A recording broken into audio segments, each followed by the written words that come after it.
जोंनि बाक्सा जिल्लायाव थानाय तामुलपुर समस्ति आरो क'क्राझार जिल्लानि गसाइगाव साब डिभिजननि गसाइगाव समस्ति बे मोननै समस्तियाव बाइ इलेक्सन जागोन। दा बे बाइ इलेक्सना फैगौ अक्ट'बर दाननि गेजेराव जानायनि बाथ्रा। दा बेनिखायनो दिनै जोङो UPPL दोलो हिसाबै दिनै आङो नैबे सुक्लाय सेरफां आरो नाग्रिजुलि बे मोननै ब्लकनि जोंनि बिबानगिरिफोरखौ लानानै आङो बेयाव फैगौ बाइ इलेक्सननि सोमोन्दै जोङो UPPL दोलो हिसाबै माबायदि साखाफारा जानांगौ, जोङो रायजो राजाफोरनि खाथियाव बोरै साफिनो, रायजो राजाफोरखौ फैबाय थानाय बाइ इलेक्सनाव जोंनि फारसे बोरैहाय जों लाबोनो, आरो लोगोसेयैनो जोंजों जयैनो सरकार खुंफानाय नैबे माबायाव बिटिआरआव UPPL, BJP आरो GSP लोगोसेयैनो जोंहा स्टेटआव AGP दंफायो। बे दोलोफोरजों राजखान्थि दोलोफोरजों जों बोरैहाय सोमोन्दो लाखिनानै फैबाय थानाय बे बाइ इलेक्सनाव जों बोरैहाय आवगायलांनो, आरो बे नैबे बाइ इलेक्सनाव जों UPPLआ जिहेथु BJPआ दिनै क्लियारै बुंबाय जे बे मोननै समस्तियाव बिथांमोना बिजाथि होआ, UPPLनो बिजाथि थागोन। दा बेनिखायनो बे बिजाथिखौ जों बोरैहाय देरहाहोनो, बिनि बागै जोङो बिथांमोनजोंबो मोजां मोनसे सोमोन्दो लाखिनानै बोरैहाय जोङो खामानि मावलांनो, बे बाथ्राखौनो दिनैहाय नैबे मेलनि गेजेरजों जों सावरायफैदों। आं नुदों जे दिनै UPPLनि जोंनि ब्लक कमिटिफ्रा फैगौ बिसायख'थिखौ नोजोराव लाखिनानै बिथांमोनहा जिबायदि खामानि मावनांगौ दोलो हिसाबै बेखौ बिथांमोना दिनैहाय मावगासिनो दङ।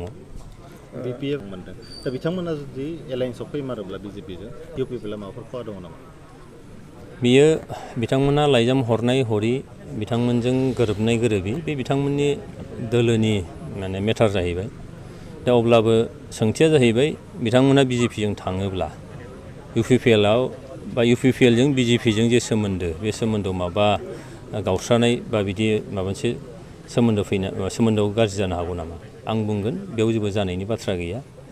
मानोना जोंनि मिन्थिनायाव, आंनि मिन्थिनायाव दिनै BJPआ जेरै काउन्सिलाव UPPLनि दैदेननायाव मोनथाम दोलो BJP, GSP आरो UPPL जयैनो सरकार सालायदों, आरो स्टेटआव जोङो मोनथाम दोलो मित्र जथनि सरकार BJPनि दैदेननायाव UPPL आरो AGPआ बेयाव दंफायो।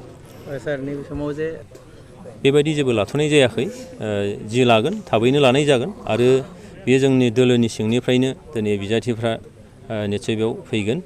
दा बेखायनो जोङो देरहानायाथ' बेयाव रोखायानोखा, बेयाव खुनु साननांगौ गैया।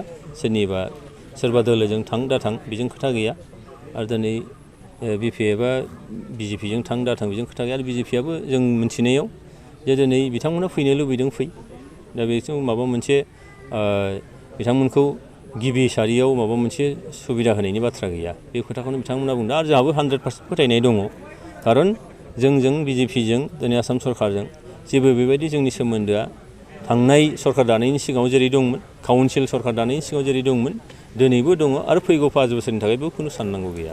नैबे समाव मोनसे बेयाव सरकारहा बेयाव माखासे निथि थायो, आरो बेयो गुबैयै CMआ जिथु सरकारनि गिबि जायो, आरो बिथांनि स्ट्रेटेजिनि सायाव बे सोनारो। आरो बिथांमोना स्पष्टैनो बुंखादों जे UPPLआ सानै मोनगोन। दा माने मन्थ्रि एक्सपान्सननि खोथा दङ, दिनै AGPआबो सासे मोनबावनांगौ दं। दा BPFआ सिगाङाव 3 मोनदोंमोन होननाय बाथ्राया जाहैबाय नाम्बारा, बिथांमोना बै समाव MLA नाम्बारा हयथ' निस्सय बांसिनमोन। दिनै UPPLना 7 दंमोन, 7आव जोङो 2 मोनगोना एकदम खाथां। दा बेखौ नायोबा पार्सेन्ट हिसाबै लायोबा UPPLना बांसिन जानानै दं। सिगाङाव BPFआ जि नाम्बार दंमोन बिथांमोना बेयाव पार्सेन्ट हिसाबै नायोबा 7आव खम जादों, बिथांमोना आरो सासे बारा मोनबावनांगौमोन।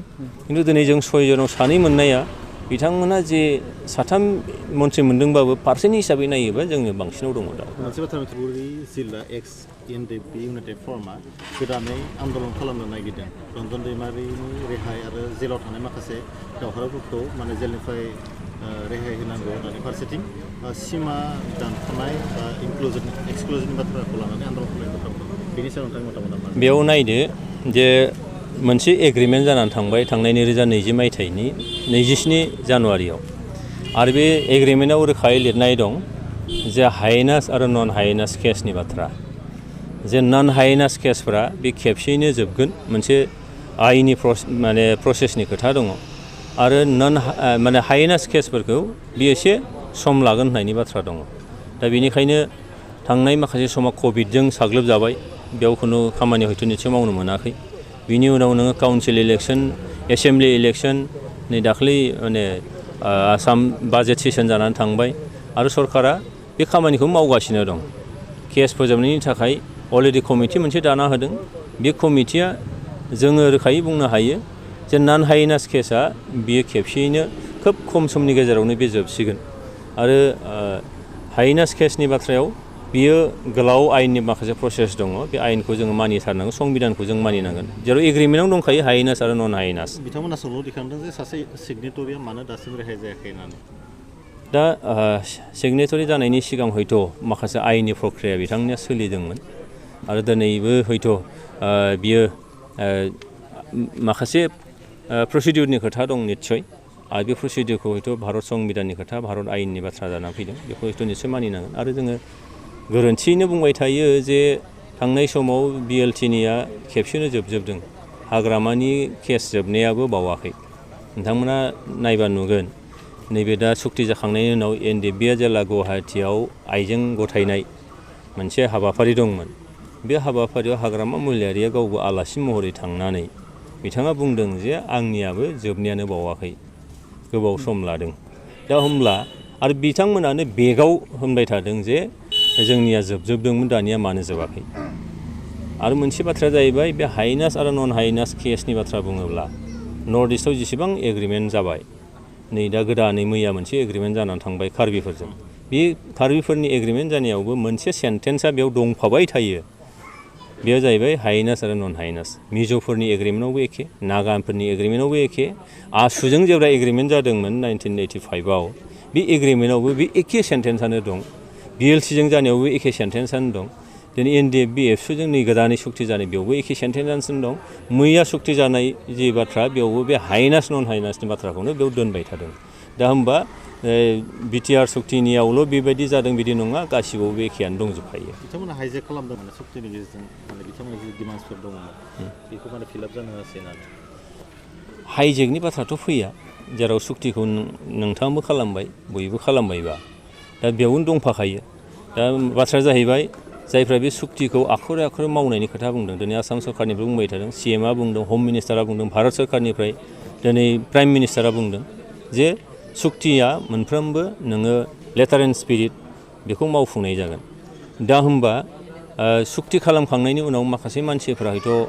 सोरनिबा हयथ' एसे थुनज्लायनाय हयथ' थागोन जे दिनै जाया होनबाय नाङा होनबाय खिन्थु जोंहा आसाबादि जे बेजों मोनसे मोजां मोनसे सलुसन एमिकेबल मोनसे सलुसना फैथारगोन बिनि जौगानाया जागोन बर'फोरनिया जोंनि रैखाथि जों मोनथारगोन